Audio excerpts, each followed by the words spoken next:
venons maintenant à l'examen des vœux qui ont été présentés par plusieurs de nos collègues. Il y a un vœu de Madame Bataille, un vœu de Madame Azaz. Les deux portent sur à peu près le même objet, donc pas tout à fait le même contenu. Et puis ensuite, il y a un vœu de Monsieur Le Lièvre qui nous expliquera. Bon. Moi, je voudrais dire, avant que le débat ne s'ouvre, que sur ces deux questions, je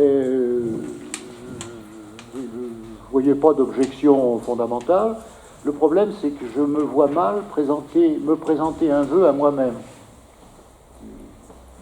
S'agissant d'une position municipale à déterminer, je me vois mal présenter un vœu pour que je me l'adresse à moi. Voilà, c'est tout. Oui, j'ai pas le don d'ubiquité. Et donc, sur ces questions-là, personnellement, je m'abstiendrai, mais le débat est ouvert. Mais, auparavant, je voudrais faire une déclaration solennelle, dont je souhaite qu'elle figure, une extenso. Il est clair, notre position et ma position n'a jamais varié.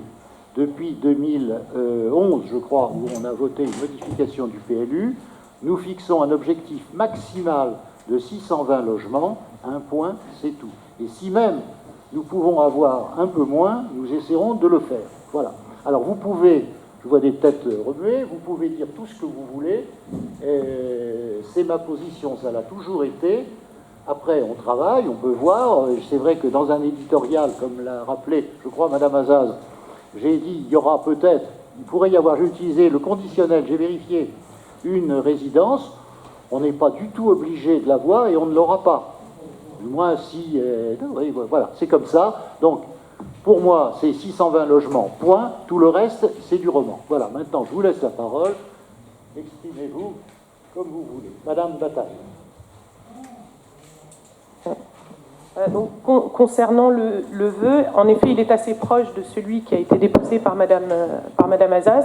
Donc, soit on les vote séparément, soit à la limite, on peut les voter. Je propose qu'ils soient votés simultanément. Ils sont complémentaires. Le Conseil est souverain. Oui, hein. Voilà, on va les lire. Est-ce que vous les avez? Oui, vous les aviez. Donc je relis le vœu, notre vœu. Donc, un vœu de demande de limitation des constructions sur les terrains de l'ONERA. Donc l'ONERA quitte les sites de Châtillon et de Meudon pour se réimplanter sur un lieu davantage adapté à ses activités et à son développement. Donc pour contribuer au financement de ce projet, l'ONERA met en vente ces terrains de Châtillon et de Meudon. Pour améliorer la valorisation de ces terrains, la commune de Châtillon a accepté une modification du PLU de la zone de l'ONERA en 2011 pour permettre d'augmenter la construction de logements. Suite à cette modification du PLU, le maire a demandé à l'ONERA la cession gratuite à la commune du terrain du parking, d'une superficie d'1 hectare, zone que la commune réserve à la réalisation d'équipements. En 2014, la loi Allure modifie les règles des PLU et permet désormais la construction de 950 logements. Les conclusions d'une enquête publique qui s'est déroulée en 2011 ont incité le commissaire enquêteur à demander la limitation du nombre de nouveaux logements à 620. Suite à cette enquête, en décembre 2011, le maire de Châtillon a présenté un projet comprenant 620 logements, 1000 m² de commerce et une crèche. Récemment, un projet d'une résidence senior de 5000 m² s'est rajouté au projet, ce qui démontre qu'une évolution de la constructibilité est possible. À ce jour, aucun garde-fou réglementaire opposable pour limiter la constructibilité n'existe sur cette zone gérée par le PLU, mis à part, pour seul garant, la parole du maire. Alors, par expérience, chacun sait qu'un projet d'une telle envergure peut déraper financièrement et, par conséquent, entraîner des constructions supplémentaires afin d'équilibrer les comptes à la fois de l'aménageur et des promoteurs. Par conséquent, nous demandons par ce vœu la modification du PLU sur la zone de l'ONERA afin de limiter impérativement la constructibilité à 620 logements maximum, de 60 m² moyens et incluant bien entendu 25% de logements sociaux. La suppression de la résidence senior, dont le besoin n'est pas justifié sur cette zone, puisqu'une résidence du même type a ouvert en 2018 et que plusieurs autres projets sont en cours sur la commune. Si pour des raisons qui nous échappent, cette résidence était utile, alors il faudrait la réaliser dans le cadre de mètres carrés dédiés aux 620 logements.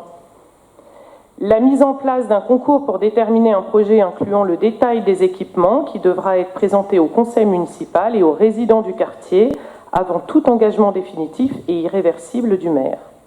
De ce projet devra découler le prix d'acquisition des terrains et le montage juridique et opérationnel pour sa réalisation.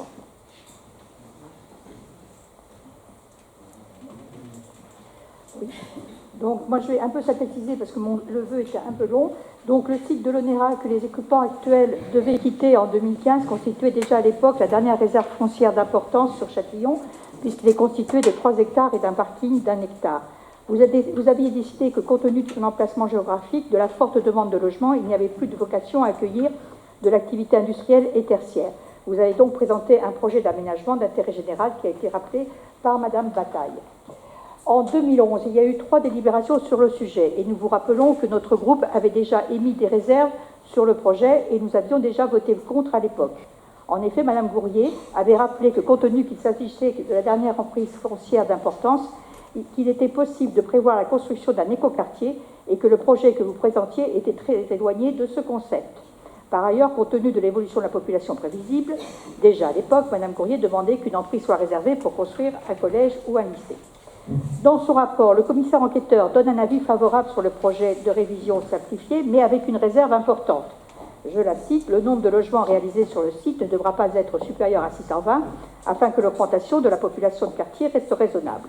En outre, la municipalité devra mener une réflexion détaillée sur le flux de trafic et les conditions de stationnement conduisant à des aménagements de type contre-allée, rond-point, parking et surface. Ces points sont particulièrement importants compte tenu de la topographie du terrain, rendant les déplacements à pied ou à vélo difficiles. » Fin de citation du commissaire enquêteur. Ces limitations prennent maintenant beaucoup plus d'importance, car à l'époque, différents projets immobiliers n'étaient même pas envisagés. Or, depuis, nous avons sur la division Leclerc, nous avons eu 5 projets, la Villa Mélodie, la Tourbiret, la Maison de retraite Corian, les Terrasses de Sablon et la Villa Mailly. Et au niveau du carrefour, il y a la Villa Mailly est au niveau du carrefour, et l'avenue Division Leclerc, vous avez une nouvelle promotion qui vient d'apparaître avec 34 logements, qui est Pichet-Borovat. Donc, on peut supposer que ça fait une augmentation à peu près entre celles qui sont déjà livrées et celles qui vont être livrées prochainement, environ 600 personnes dans ce secteur et environ 250 véhicules supplémentaires, avant même que les immeubles sur le site ONERA ne soient construits dans 6 ou 7 ans, comme mentionné dans votre édito de Châtillon Information. Les 620 logements, compte tenu des surfaces envisagées, correspondaient à une surface moyenne de 75 mètres carrés. Et déjà, en 2011, notre collègue Alain Fama a mentionné que cette surface était supérieure à ce qui était communément admis. Donc, nous avons appris depuis que la moyenne des appartements sur Châtillon était de 61 mètres carrés, ce qui fait que sur le terrain de 3 hectares, nous pouvons construire beaucoup plus de logements que les 620 qui sont mentionnés. Par ailleurs, vous nous avez annoncé dans un précédent conseil que les promoteurs s'engageraient à une participation de 13,5 millions d'euros pour les équipements publics, puis au conseil de novembre 2018, vous avez annoncé que cette participation passerait à 15 millions d'euros. Or, 2 interventions ont été faites, comme estimant que les 13 millions d'euros et a fortiori les 15 millions d'euros étaient largement surévalués et pas proportionnels aux besoins générés par les habitants des 620 logements que vous avez annoncés. Par ailleurs, dans votre édito de novembre 2018, vous sortez de votre chapeau une résidence-service de 5 000 m², ce qui pourrait correspondre à environ 90 logements supplémentaires. Donc tout cela est extrêmement fluctuant, évolutif et nébuleux. Aussi, nous vous demandons que, en plus, les habitants de ce quartier sont très inquiets concernant ce projet. Ils se sont mobilisés avec une pétition Stop Béton ONERA qui a recueilli 226 signataires pour demander une modification du PLU pour réduire considérablement les constructions possibles et une large consultation des Châtillonnais sur l'avenir de ce site. Devant toutes ces incertitudes, le seul moyen opposable aux promoteurs est le règlement du PLU, permettant de limiter la constructibilité sans risque de contestation, comme nous l'avons vu avec les débats sur la résidence étudiante de l'opération Cœur de Ville au conseil municipal de décembre dernier, où on s'est aperçu qu'il y avait 1000 mètres carrés supplémentaires. Aussi, nous vous demandons de bien vouloir 1. Prendre la décision d'engager une modification du PLU dans le but de limiter la constructibilité, tout type de logement confondu, sur la parcelle de 3 hectares, compte tenu que l'ensemble de ce quartier a été très largement densifié depuis les recommandations du commissaire enquêteur et la délibération votée par votre majorité en 2011. Deuxièmement, d'intégrer dans cette modification du PLU l'augmentation de la part des espaces verts, et notamment en pleine terre, pour préserver des îlots de fraîcheur afin de limiter la hausse des températures. Troisièmement, d'enclencher le processus dès septembre 2019, même s'il doit être suspendu pendant la période électorale. Et enfin, d'organiser une large consultation des habitants sur l'avenir de ce site. Donc, comme vous voyez, les deux vœux sont complémentaires.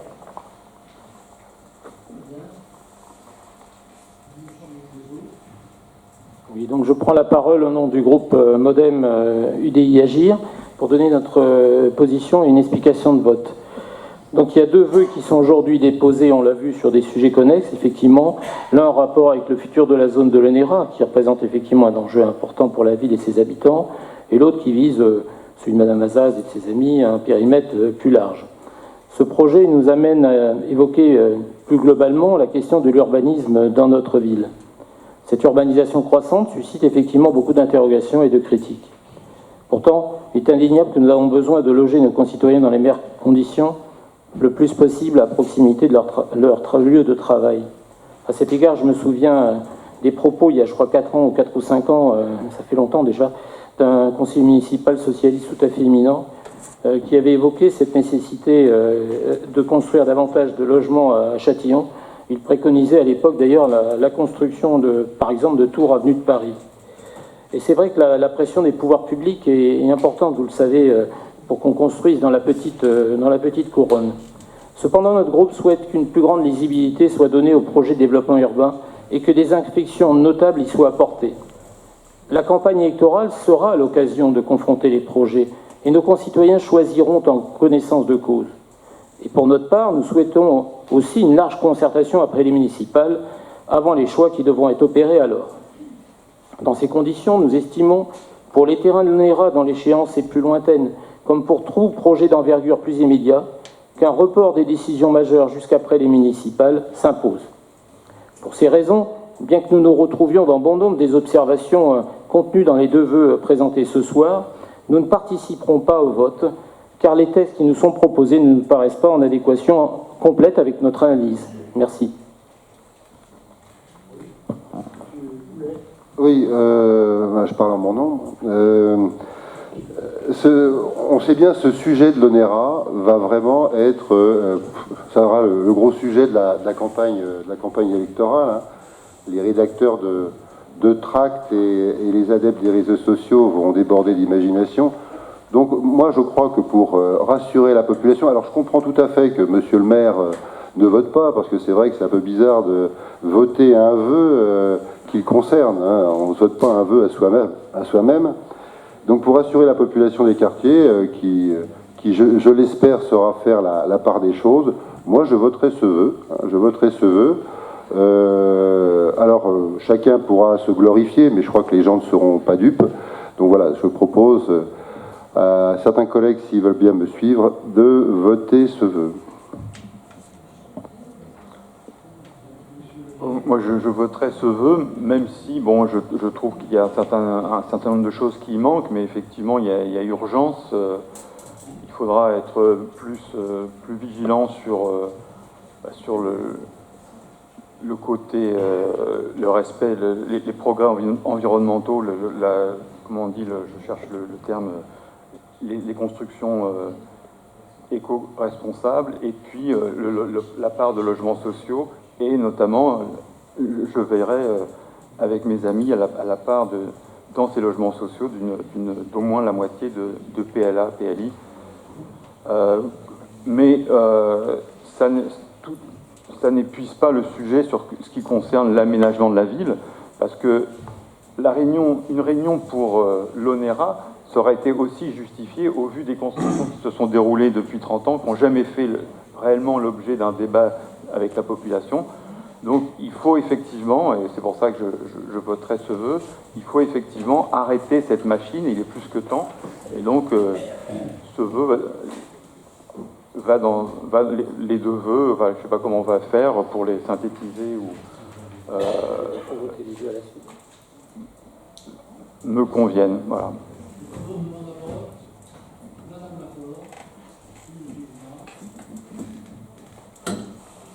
Oui, j'ai lu avec attention les deux vœux qui reprennent une position que je vous avais déjà expliquée lors d'un conseil municipal précédent, à savoir en effet la nécessité de sécuriser la constructibilité sur ce site, puisque, comme je vous l'avais rappelé, en 2014, la loi Allure a fait sauter les verrous et a permis, en effet, en supprimant l'Écosse, de monter la constructibilité sur les terrains. C'est aussi ce qui a déclenché, si vous regardez bien, cette espèce d'engouement permanent des promoteurs pour la commune, qui est en perpétuel chantier, sur des parcelles qui sont devenues beaucoup plus constructibles. En gros, on a gagné entre 15 et 25% de constructibilité avec les disparitions d'Écosse. Donc, il faut, c'est bien, on est des bons constructeurs. D'ailleurs, ça a été noté et relevé par les services du territoire. Lors d'une dernière réunion sur un autre sujet, la commune de Châtillon était classée troisième en termes de densité par habitant au kilomètre carré, ce qui est bien, mais il faut savoir aussi se restreindre et ne pas laisser aller trop loin ce nombre de mètres carrés, parce qu'au bout d'un moment, on va être complètement saturé, en état d'asphyxie sur le plan de la circulation et de la qualité de vie. Alors ces vœux en effet reprennent la position qui consiste à dire on confirme et on transforme l'essai de 2011, à savoir 600 logements ou 620 si on est dans l'épaisseur du trait. Le maire disait peut-être moins. En effet, tout peut s'étudier. Pour mémoire, la ZAC aérospatiale faisait la même surface, 3 hectares, 450 logements, avec une contrainte d'un parc, d'une place et de pavillonnaires sur les deux berges, avenue de la Paix et rue Félix Faure, ce qui baissait un peu la constructibilité. Donc ça peut être intéressant en effet, je pense qu'il faut en effet prévoir une modification pour caper et border complètement cette constructibilité. Le vœu de Madame Azaz, enfin je cite pas tout le monde, demande en plus d'engager le processus dès septembre 2019. Alors en effet, ça pourrait paraître périlleux dans le contexte actuel de pré-campagne électorale ou même peut-être de campagne électorale, sachant que la trêve électorale décidée par le préfet démarre en octobre, je crois, le 24.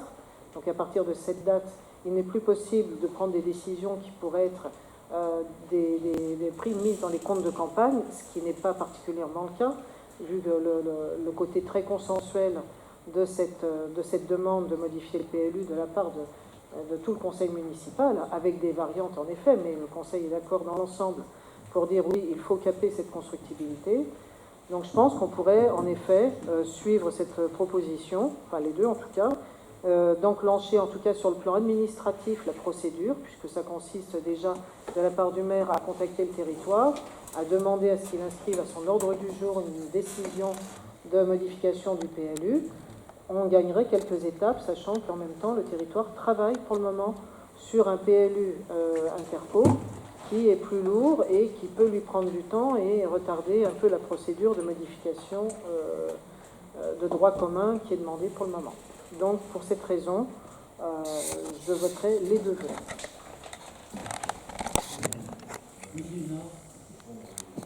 Oui, la position du RN elle est aussi claire. Hein.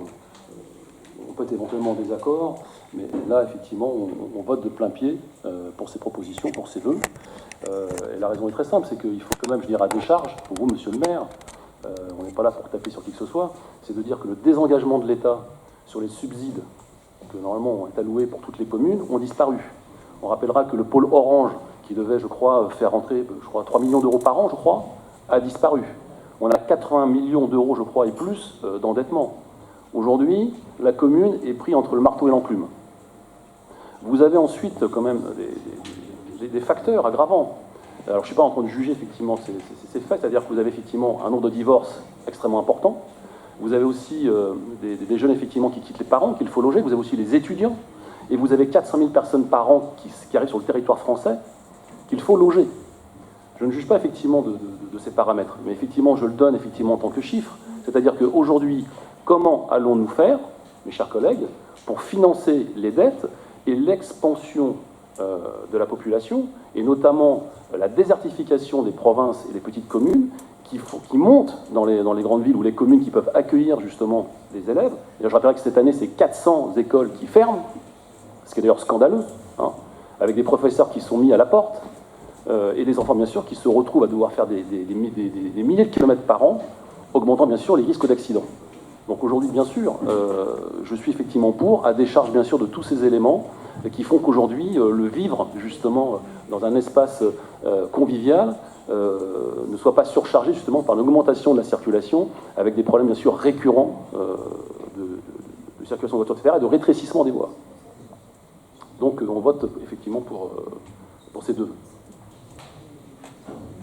Très bien. D'autres non. Donc pour les néo-bas, mais alors que c'est pas comment les synthèses. De toute façon, pour donner les deux. Monsieur le maire, mais là, avec ces divers groupes, sous-groupes, etc., là, on est obligé de... oui, non.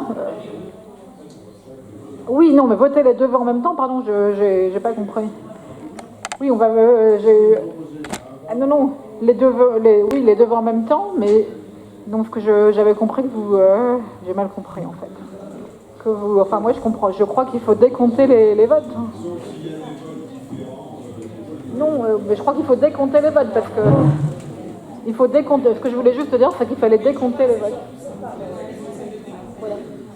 Bon, j'ai pas bien compris ce que vous souhaitez. On vote séparément sur chacun. Alors, le vœu de Madame Bataille, qui il est pour? Qui est pour? Voilà. Le secrétariat suit bien, ça va? Bien. Qui est contre?